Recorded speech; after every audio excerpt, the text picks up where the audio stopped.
Hello everyone, जय हिंद to all. Welcome to your YouTube channel the concept. आज हमारे पास बहुत ही ज़्यादा इम्पॉर्टेंट टॉपिक है नीति आयोग, जिसके बारे में आप सब ने सुना भी होगा। तो चलिए जानते हैं नीति आयोग न्यूज़ में क्यों है, नीति आयोग है क्या, कंपोजिशन क्या है, क्या इसके फंक्शंस हैं और किस तरह से इसका कंट्रीब्यूशन है भारत की इकोनॉमी की ग्रोथ में। नीति आयोग, जिसका पूरा नाम है national institution for transforming India. चलिए जानते हैं नीति आयोग के बारे में। रिसेंटली नीति आयोग न्यूज़ में क्यों देखा गया है? Many ministers, chief ministers of opposition's ruled states did not attend the recent meetings of NITI Aayog. हाल ही में देखा गया नीति आयोग की मीटिंग में जितने भी ऑपोजिशन पार्टी के जो चीफ मिनिस्टर्स हैं रिस्पेक्टिव स्टेट्स के, उन सब ने इस नीति आयोग की मीटिंग को अटेंड नहीं किया है। लगभग भारत के 11 राज्यों के सीएम ने नीति आयोग की इस मीटिंग को बाइकॉट किया है, जिसके रिगार्डिंग बीजेपी जो कि रूलिंग सेंट्रल गवर्नमेंट में है, उनका कहना है ये उनका जो स्टेप है वो एंटी पीपल और बिल्कुल ही अगेंस्ट है नीति आयोग के खिलाफ। तो चलिए जानते हैं ऐसा क्यों हुआ है। तो लेटेस्ट न्यूज़ क्या है नीति आयोग के रिगार्डिंग, जैसे कि 10 जुलाई 2022 में श्री परमेश्वरम अय्यर ने नीति आयोग को ज्वाइन किया एज सीईओ। नए सीईओ के तौर पे ज्वाइन किया किसने? परमेश्वर अय्यर। सेकंड है डॉक्टर अरविंद बिरमानी ने भी नीति आयोग को ज्वाइन किया फुल टाइम मेंबर के तौर पे। कब से? 16 जुलाई 2022 से। तीसरा है, एक हमारे पास पॉलिसी है one district one product policy. इस पॉलिसी को कंटिन्यूसली प्रमोट कर रहा है कौन? नीति आयोग की गवर्निंग काउंसिल। बेसिकली ये एक्सपोर्ट को बूस्टअप करना चाहते हैं डिस्ट्रिक्ट लेवल पे, इसीलिए इस पॉलिसी को क्या किया जा रहा है? प्रमोट किया जा रहा है और बूस्टअप किया जा रहा है। नीति आयोग एक कमीशन बनाने के ऊपर स्टडी कर रहा है और बेसिकली ये कमीशन क्या करेगा? जितने भी सुप्रीम कोर्ट और नेशनल ग्रीन ट्रिब्यूनल्स की जजमेंट आई हैं, जो वर्डिक्ट्स हैं, उन सब के ऊपर केस स्टडी करेगा और देखेगा कि भारत की इकोनॉमी में उन सब केसेस और वर्डिक्ट्स का क्या इंपॉर्टेंस है। बेसिकली उन केस और जजमेंट्स को डीपली स्टडी किया जाएगा भारत की इकोनॉमिक ग्रोथ के लिए। NITI Aayog national action plan बना रहा है किसके लिए? माइग्रेंट वर्कर्स के लिए। बेसिकली माइग्रेंट वर्कर के लिए इस प्लान का मेन मोटिव है क्योंकि कई जगह पे वर्कर हैं, अनएम्प्लॉयड हैं, उनको रोजगार का साधन नहीं मिल रहा है। इसीलिए नीति आयोग एक ऐसा नेशनल एक्शन प्लान बनाने के इस पे है कि वो बेसिकली लोगों को एम्प्लॉयमेंट प्रोवाइड करा सके, और इसके लिए रिस्पॉन्सिबल अथॉरिटी कौन होगा? नीति आयोग। चलिए जानते हैं नीति आयोग के बारे में। नीति आयोग एक नॉन कॉन्स्टिट्यूशनल बॉडी है, मींस भारत के संविधान में कहीं पे भी नीति आयोग के बारे में नहीं बताया गया है। नॉन स्टैट्यूटरी बॉडी है, इट मींस किसी भी एक्ट के थ्रू इसे नहीं बनाया गया है, और ये एक्ट करती है पब्लिक पॉलिसी थिंक टैंक।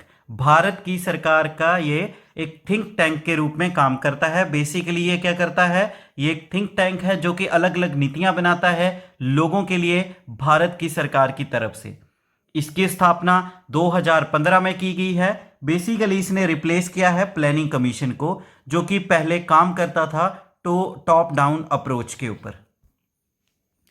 चलिए जानते हैं नीति आयोग किससे मिलकर बना है, कंपोजिशन क्या है। तो नीति आयोग का चेयरमैन होता है प्राइम मिनिस्टर, और इसको बोलते हैं ex officio chairman.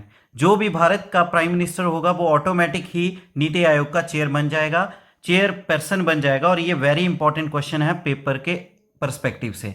Second, vice chairman होता है जिसको अपॉइंट किया जाता है प्राइम मिनिस्टर के द्वारा।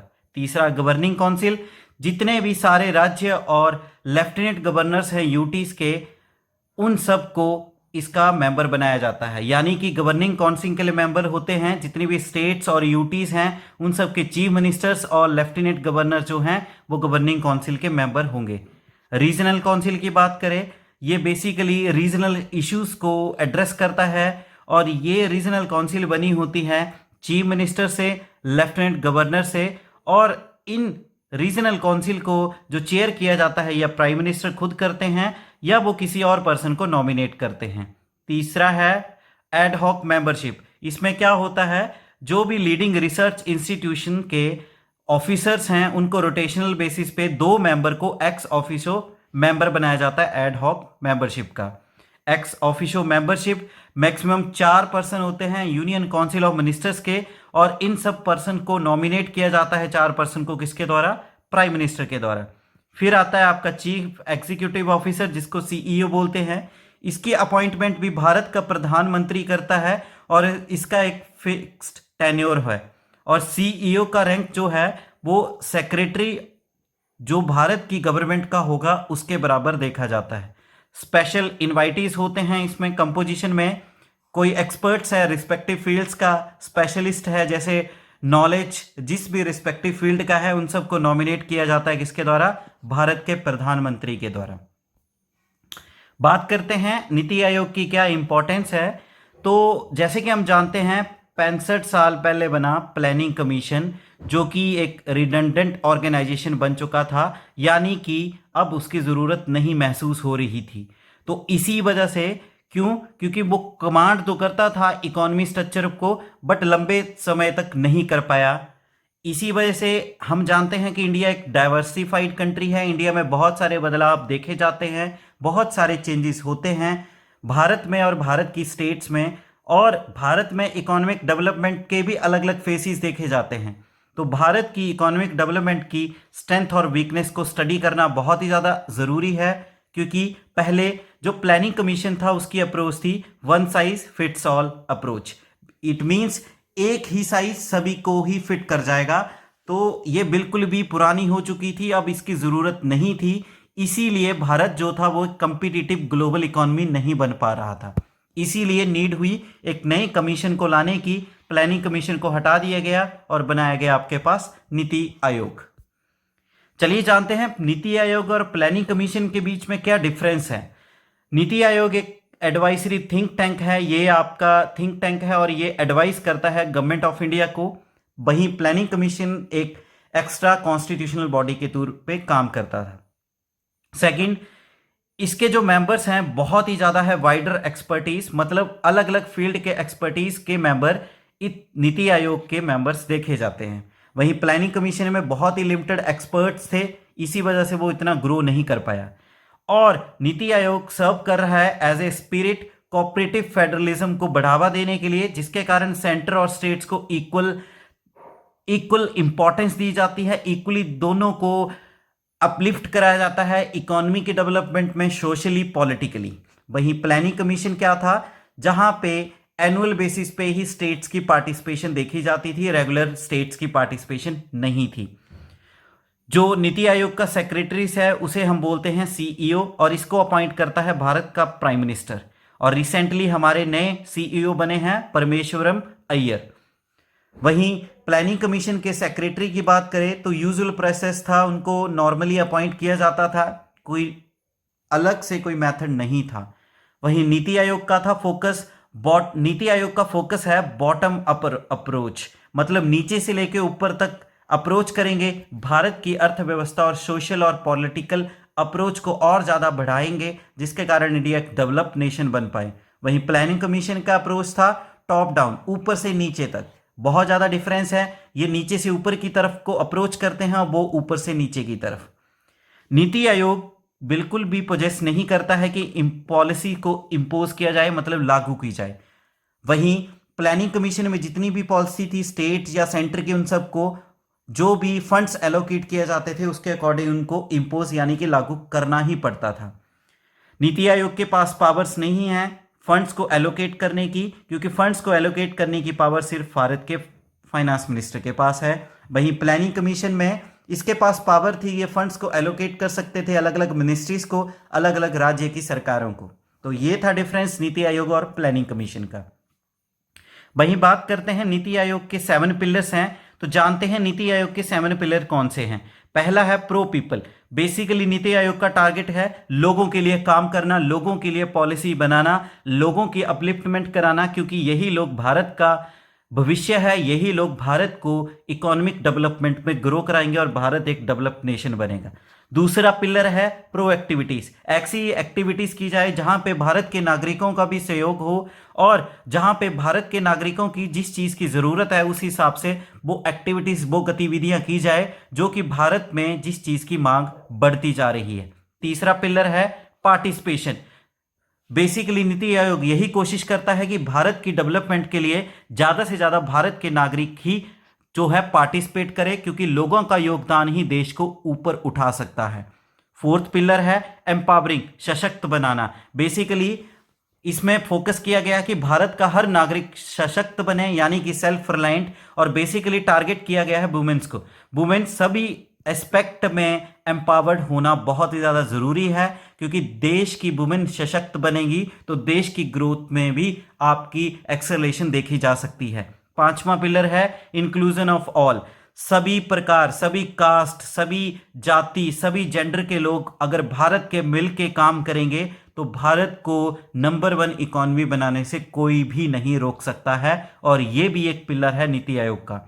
छठा पिलर है इक्वालिटी। भारत में सबसे ज्यादा जरूरत है जो भी यूथ है स्पेशली उनमें इक्वालिटी हो, सबको इक्वल अपॉर्चुनिटी मिले। कंपटीशन की भावना तभी आएगी, ज्यादा से ज्यादा कंपटीशन तभी होगा जब लोगों में इक्वली सबको मौका दिया जाएगा। सेवंथ पिलर है ट्रांसपेरेंसी। करप्शन से मुक्त करवाने के लिए ट्रांसपेरेंसी बहुत ही ज्यादा जरूरत है। अगर देश को ग्रो कराना है हाई स्पीड पे, ट्रांसपेरेंसी रखना जरूरी है, और यह जिम्मेवारी बनती है गवर्नमेंट की और भारत के नागरिकों की। तो ये थे 7 पिलर्स नीति आयोग के। बात करें कि नीति आयोग ने क्या क्या अचीव किया है, अचीवमेंट्स के बारे में, तो जो मोस्ट इंपॉर्टेंट अचीवमेंट है नीति आयोग की, कि नीति आयोग ने 117 डिस्ट्रिक्ट को आइडेंटिफाई किया है और इन डिस्ट्रिक्ट को नाम दिया गया है एस्पिरेशनल डिस्ट्रिक्ट। और इन डिस्ट्रिक्ट को क्या टारगेट किया है, ट्रांसफॉर्म करने का। बेसिकली इन डिस्ट्रिक्ट को बदला जाएगा। ये बैकवर्ड डिस्ट्रिक्ट है, इनको बैकवर्ड बोलने की बजाय एस्पिरेशनल नाम दिया गया नीति आयोग के द्वारा, क्योंकि इनमें बहुत ज्यादा चेंज की जरूरत है। बेसिकली क्या क्या चेंज चाहिए, डेवलपमेंट चाहिए, विकास चाहिए, एजुकेशन में, हेल्थ में, न्यूट्रिशन में, एग्रीकल्चरल में भी बहुत ज़्यादा डेवलपमेंट की ज़रूरत है। वाटर रिसोर्सेज बहुत कम है इन डिस्ट्रिक्ट में, वो भी बढ़ाए जाएं। स्किल, वहाँ के यूथ को भी स्किल की डेवलपमेंट प्रोवाइड कराया जाए। फाइनेंशियल इंक्लूजन, पैसा दिया जाए इन डिस्ट्रिक्ट को कि ये जल्दी से ग्रो कर पाए, और जो बेसिक इंफ्रास्ट्रक्चर है जैसे कि सड़कें, पुल, स्कूल आदि, ये हॉस्पिटल्स, ये सारी फैसिलिटीज इन सारे डिस्ट्रिक्ट्स को प्रोवाइड कराई जाए, क्योंकि यही एक बैकबोन बन के उभर सकती है देश की ग्रोथ के लिए। हब्स, नीति आयोग के कुछ हब्स हैं, जैसे कि 2 हब्स हैं नीति आयोग के। नीति आयोग के 2 हब्स में से पहला है team India hub. Basically team India hub का मोटिव है इंडिया पैन लेवल पे, पैन इंडिया लेवल पे काम करना है, पूरे देश को, राज्यों को मिला के देश को प्रगति की ओर लेके चलना है, जिसके कारण इंडिया ग्रो करे और कंपीट करे दुनिया के सबसे बड़ी नेशंस चाइना, यूएसए के साथ इकोनॉमी के मामले में।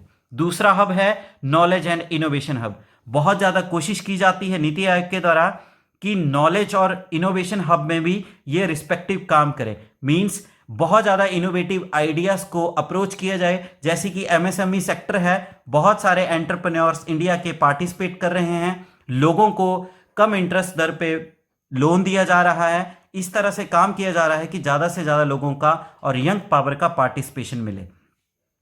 और जो ये टीम इंडिया हब है वो लीड करेगा, राज्यों और केंद्र दोनों मिलकर कर सकते हैं। वहीं नॉलेज और इनोवेशन हब है वो थिंक कैपेबिलिटीज पे काम करेगा नीति आयोग की। नीति आयोग किस तरह से पॉलिसी बनाता है भारत में इनोवेशंस की इंप्रूवमेंट के लिए, उसी पे ही काम करेगा।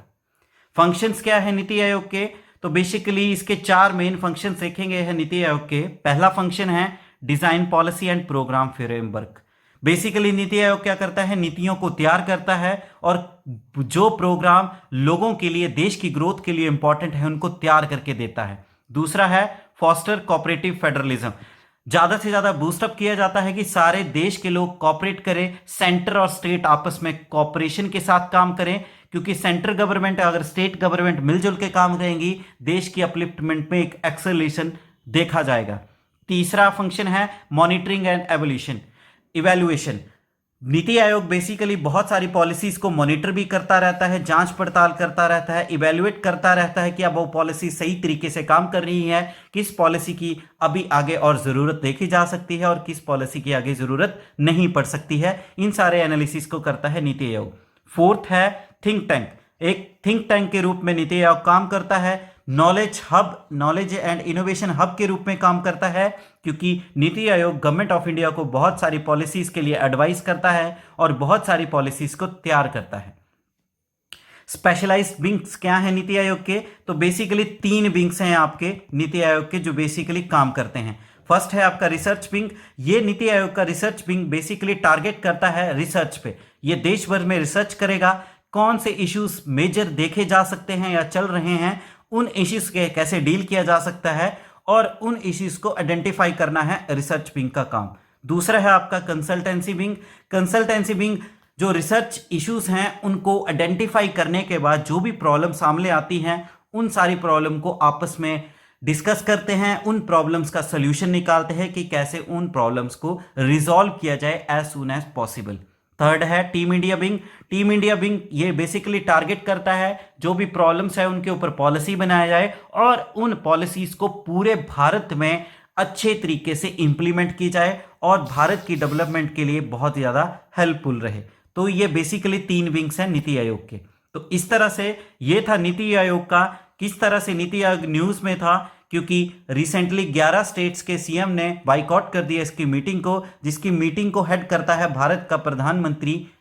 ठीक है, और ये था नीति आयोग के बारे में डिटेल में, किस तरह से इनकी कंपोजिशन थी, क्या फंक्शन से, किस तरह से ये थिंक टैंक के तौर पे काम करता है, क्या इसके स्पेशल विंग्स हैं, क्या इसके हब्स हैं और क्या इसके 7 पिलर्स हैं। इसके बारे में डिटेल में देखा हमने। उम्मीद है आपको वीडियो लेक्चर पसंद आया होगा। वीडियो लेक्चर को लाइक करें, कमेंट करें, वीडियो लेक्चर को ज़्यादा से ज़्यादा शेयर करें और आपके अपने चैनल दी कंसेप्ट को सब्सक्राइब करें। Thank you. जय हिंद।